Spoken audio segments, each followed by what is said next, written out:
Hey guys, Sovereignsaurus here, welcome to a new video. Today I have a couple of new sovereigns that you haven't seen on the channel before, and you've not even seen the designs here before yet, so let's get into it. So here are my latest pickups. They're both gold sovereigns, they're both 22 karat coins, and you'll notice that neither have the traditional design of St. George slaying the dragon that you might be used to, and you'll also notice they have a completely different colour. So the top one is the more modern one, 2022, and in the more modern ones they have no silver alloyed in there with them.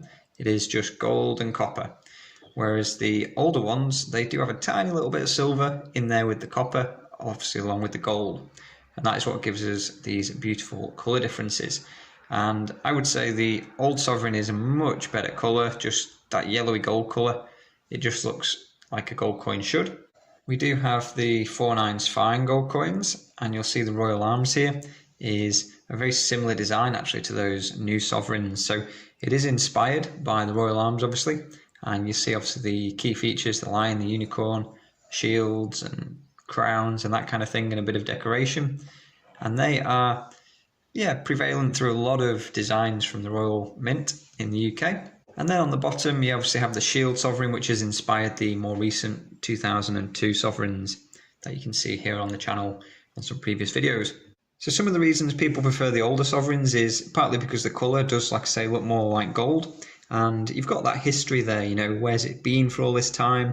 There's various mint marks, there's various dates, etc., different monarchs, and people just like that history aspect in some cases, and also the rarity.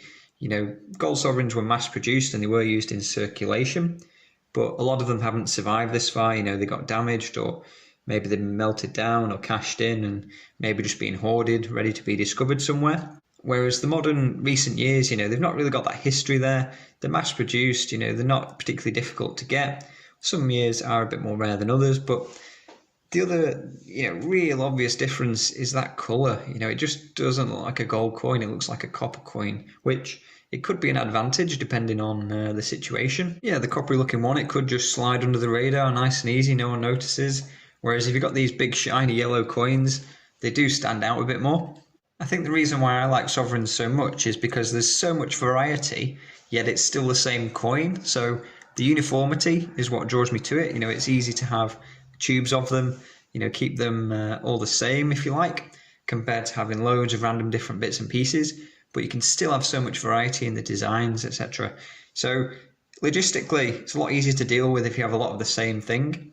But also having that little bit of variety there, I think it does give me, a little bit of diversity still. So even if you were just stacking gold sovereigns and you had no other coins, you could still have, a range of different options, a range of different price points, and suit a number of different buyers when you came to sell.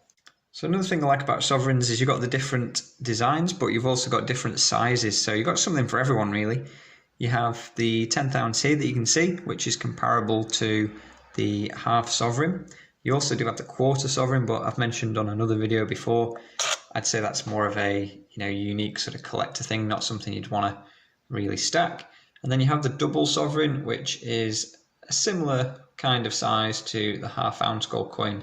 To be honest, I think half ounce is like the worst of both worlds, and the dealers do seem to prefer the normal full sovereign over the doubles. And I think this generally just reflects the demand. You've got more demand for the normal sovereign. In some cases, the proofs, they are more rare in other sizes, like the quintuple even. But the size that, most people want is the single, full sovereign. So coming up on the channel, you'll see a lot more of these shield sovereigns I've got ordered in. And also you'll see some different monarchs, different portraits. And there's quite a few 2022s on the way in as well, so we've got some different videos coming up. I'd just like to thank my whole cast. We have obviously the 1 ounce royal arms, the 10th ounce royal arms, the various sovereigns you can see, and the half ounce Britannia. Thank you very much for your appearance. Thanks for watching. Subscribe if you like. See you again.